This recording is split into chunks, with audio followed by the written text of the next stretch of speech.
Welcome to the Refurbishment Mastery podcast with me, Martin Rapley. If you're a property investor who is worried about paying too much for your next property, concerned that you don't know how to manage a refurb, or scared that you will be ripped off by a builder, then this is for you. In this podcast, I share over 30 years of experience of managing refurbishments and conversions to help you make more profit, save your time, and ultimately enjoy the process. On with the podcast.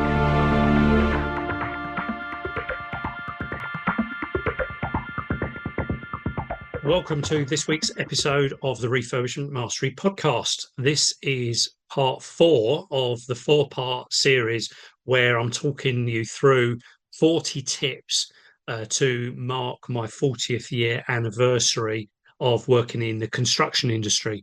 It was September 1985 that I first took a full-time position within construction, and I've been sharing with you over the previous episodes. So far, we've got to 30 tips.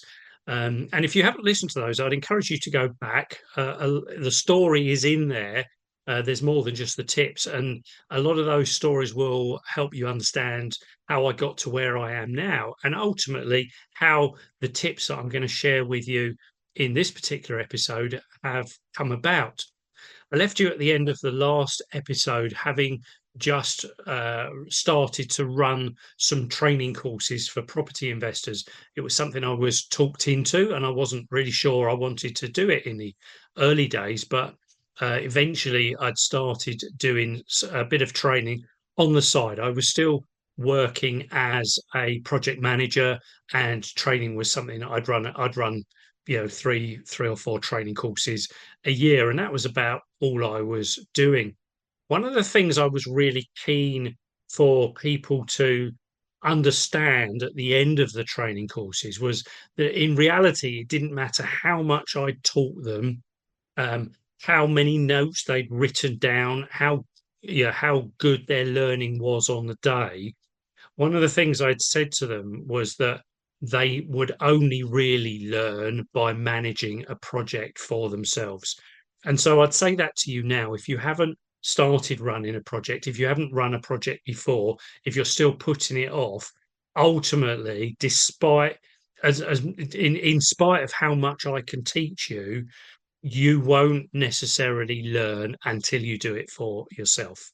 And really, everything I'm teaching is based upon running thousands of projects over that 40-year period. And the more projects I run, the more I learn.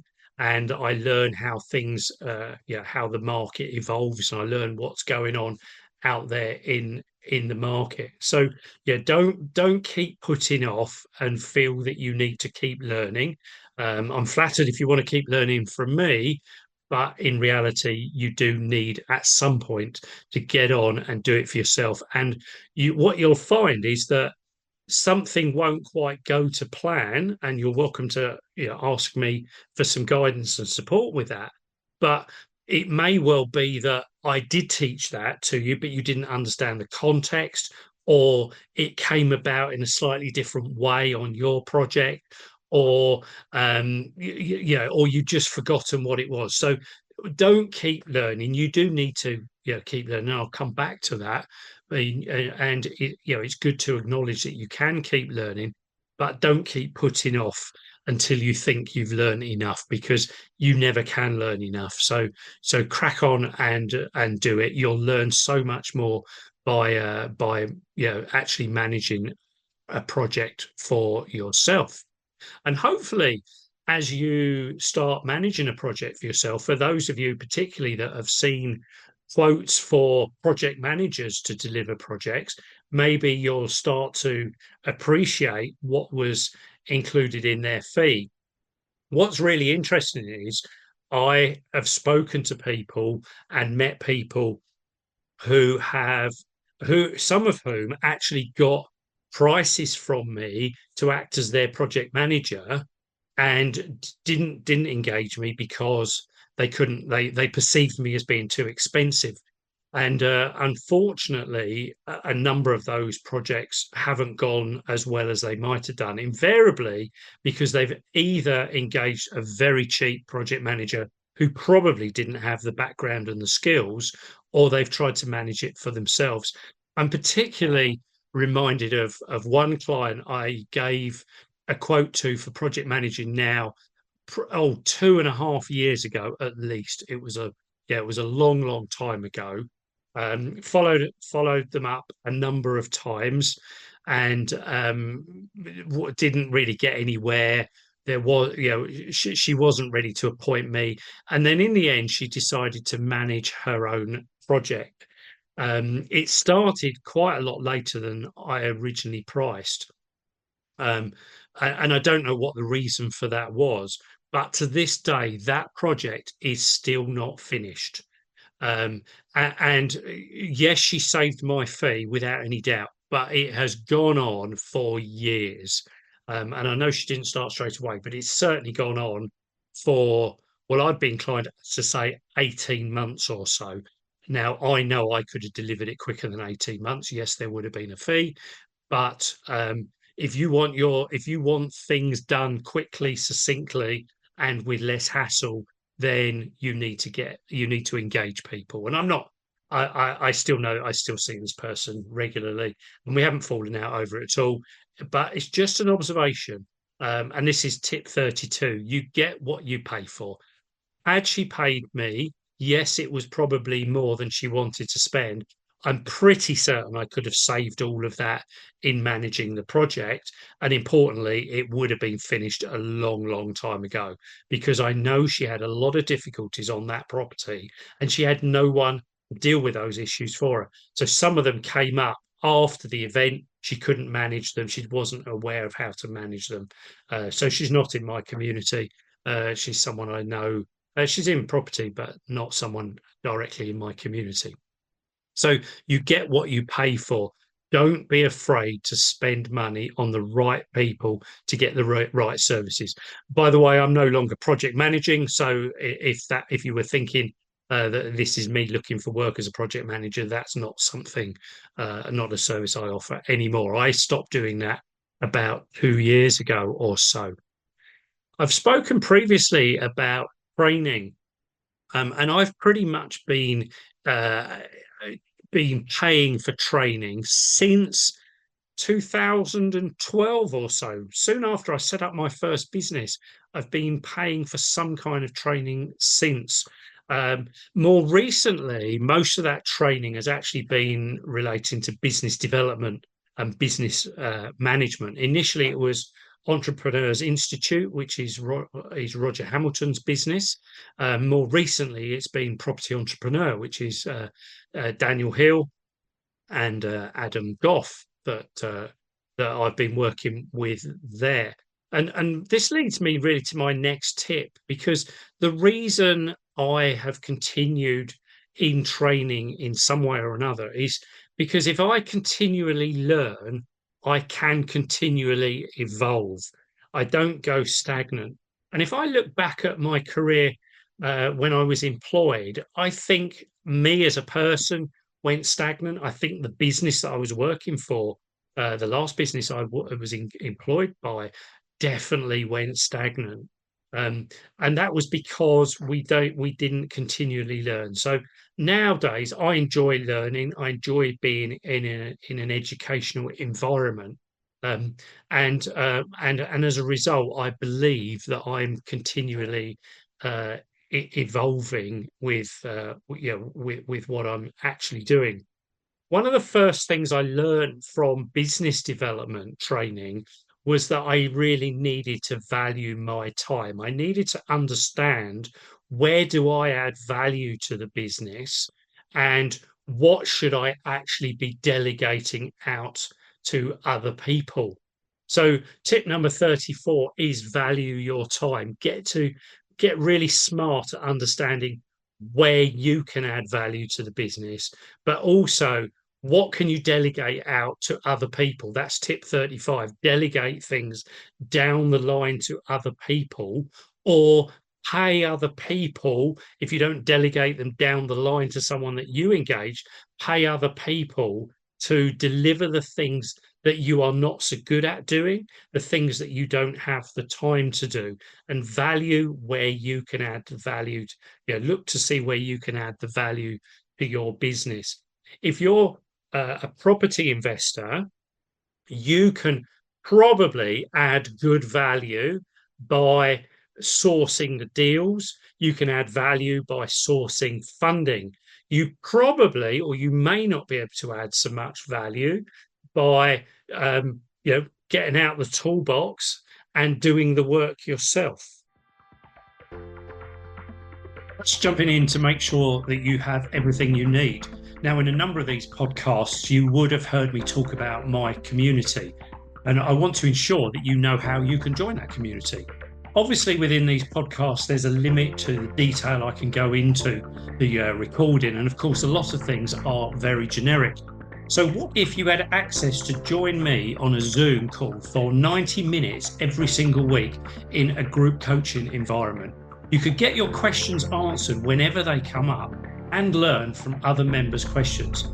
Plus, you also get 10 hours of training videos, an HMO refurbishment case study, some sample documents and checklists that will help you run your projects far more effectively. Membership of my community is just £89 a month. You get the first month free, and you can also cancel anytime after that. Plus, as a listener of this podcast, there's a promo code to help you save £20 every single month that you remain a member. So just make a note of VIP discount 20, VIP discount 20, all in capital letters, and put that into the checkout. You'll find the checkout on my website, www.refurbishmentmastery.com. Scroll down the page, you'll find the link for the Project Management Accelerator. Use the promo code VIP discount 20 and you'll be signed up at just £69 a month. I look forward to seeing you in that community very, very soon. Now back to the podcast. You may not be able to add the value by actually managing the work. Maybe you've got another business and you add value by bringing the income from another business. So don't be afraid to delegate things to other people to value your own time. And that's something I've really learned over the last few years. In fact, the last 3, actually maybe more than that, maybe the last 5 years of me being a consultant, I had other people in my team. For a long time, I had an assistant project manager, and then later on, I actually engaged an independent, another project manager who worked for me to take on some of the workload. I would do the very high-end, high-value things. My project manager, pardon me, would do most of the run-of-the-mill things, and then we had this assistant as well who would do things that didn't need quite as much expertise to deliver. But connected with all of this, I would say to you is don't delegate the things that you need to get involved with. And if I go back to some of the early parts of my career, and if you go back to the first podcast in this little series, you'll know I spoke about a project that went wrong. I think, and in fact, there was also something in the second podcast in this series where something went wrong. I think on both of those cases, the people above me that had delegated things to me had not got involved early enough to sort problems out. And I think it's very easy. And I look at when I was delegating things down the line, and even now I'm delegating things out. I have to be really careful that I'm not delegating beyond the skills of the person that you're delegating to, and that person isn't struggling, and I'm not getting involved. And certainly there were some projects I was involved with running years ago where actually I think my boss should have got involved a lot earlier. I possibly didn't ask for help. Maybe I did, maybe I didn't get it. I can't remember. It was a long time ago. But tip number 36 is don't delegate things that you need to be involved with, and don't be afraid to get involved with things that you have delegated out. and rein them back in again. So do keep a close eye on anyone that you're in working with, and that's even the same if you're working with a project manager. Don't just delegate to a project manager. Manage that project manager to ensure that they're delivering on your desires, your goals, your milestones, whatever they are for the for that actual project that they're involved with.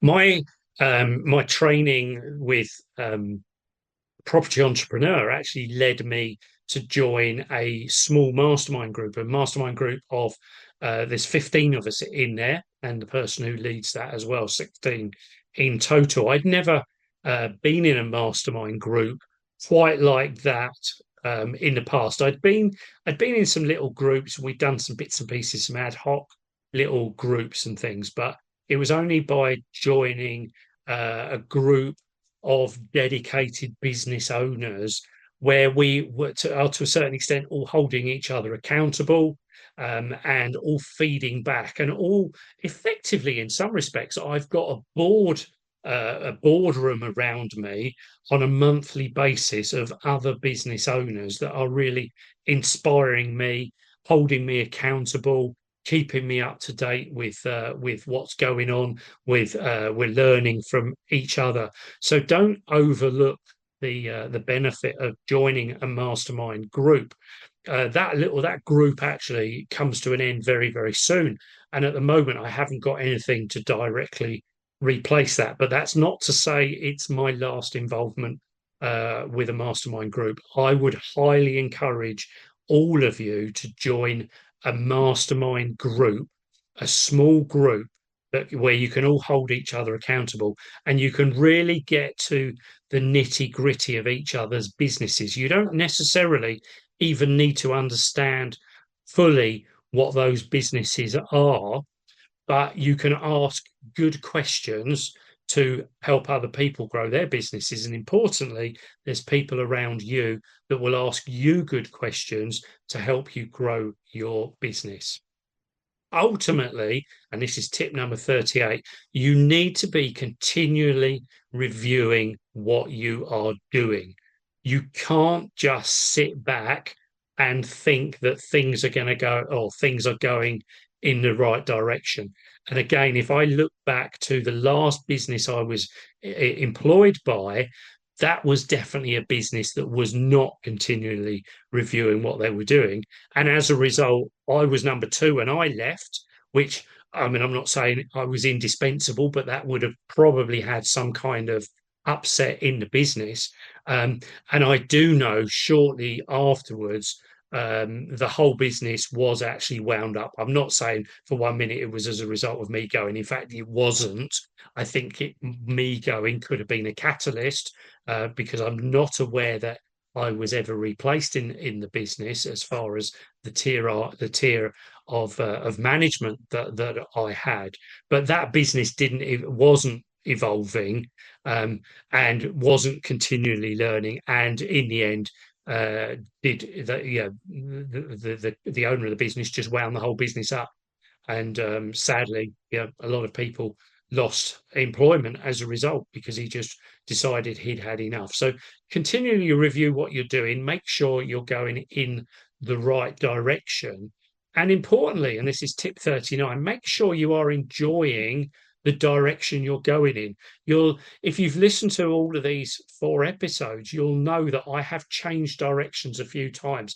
There's more change of directions than has come out in what I've been speaking about. But don't be afraid to change direction to ensure that you're enjoying what you're doing. I've changed direction probably more in the last 10, 12 years than I did in the first 25, 26 years when I was actually engaged and employed. Although I did change direction a few times there, and I obviously worked for a number of different companies. But you have got to enjoy what you're doing. And if you don't enjoy what you're doing, sit back, review what you're doing, which was tip 38, by the way, if you've forgotten that already, and take a new direction.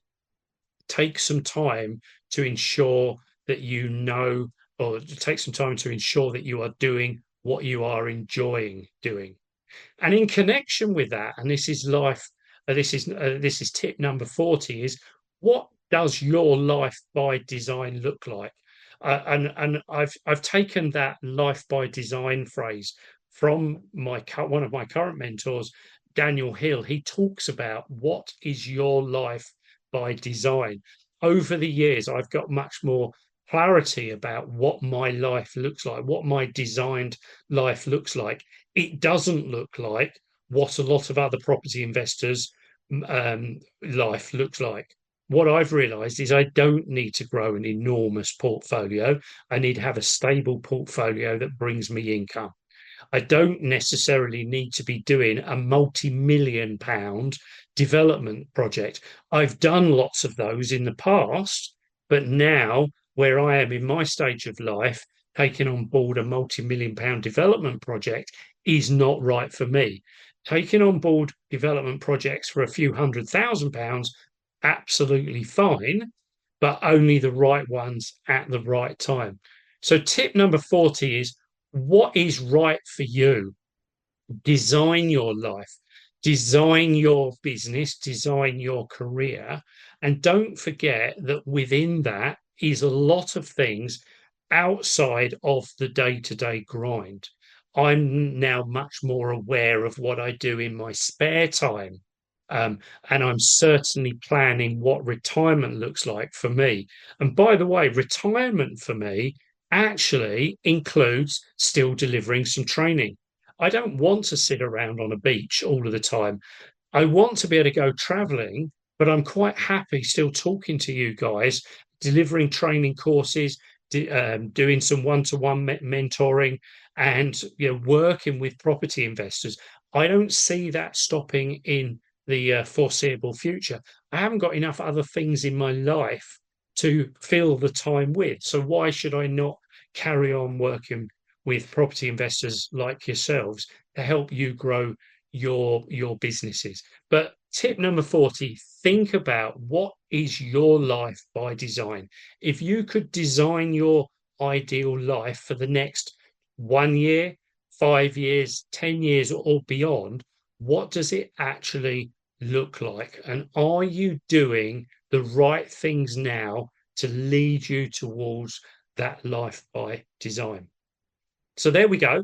That's the end of the 40 tips. Those last 10 tips were very much more business orientated and life orientated. And in many ways, as I said, that's how things have evolved over the 40 years now, from being that young, keen, excited trainee quantity surveyor, getting out in the big world, earning money for the first time, having disposable income for the first time, buying a property for the first time, and going up through the levels of my career, from a trainee, learning other skills, running projects for myself, running teams, later on running businesses, and now kind of to some extent passing all of that knowledge back to people like yourself. So thank you very much for listening to this episode of the podcast. Thank you if you've listened to all 4 in this sequence. The next podcast will be back to the normal format where I cover off one topic per episode. And as ever, if you've ever got topics that you'd like me to speak about, or anything you want me to go into more depth about, then do please just drop me a line, get in touch with me, let me know, and I'll put that into the diary to record for you at some point. Thanks very much for listening, and I'll catch up with you on another episode very, very soon. Thanks for listening to this podcast. Please do like, share, and leave a comment where you can. If you need any guidance or advice with anything to do with your refurbishments or conversions, then don't hesitate to reach out. You can book a free call with me by clicking on the link at the top of my website, refurbishmentmastery.com. There's other ways you can contact me in the show notes as well. I look forward to speaking to you again soon.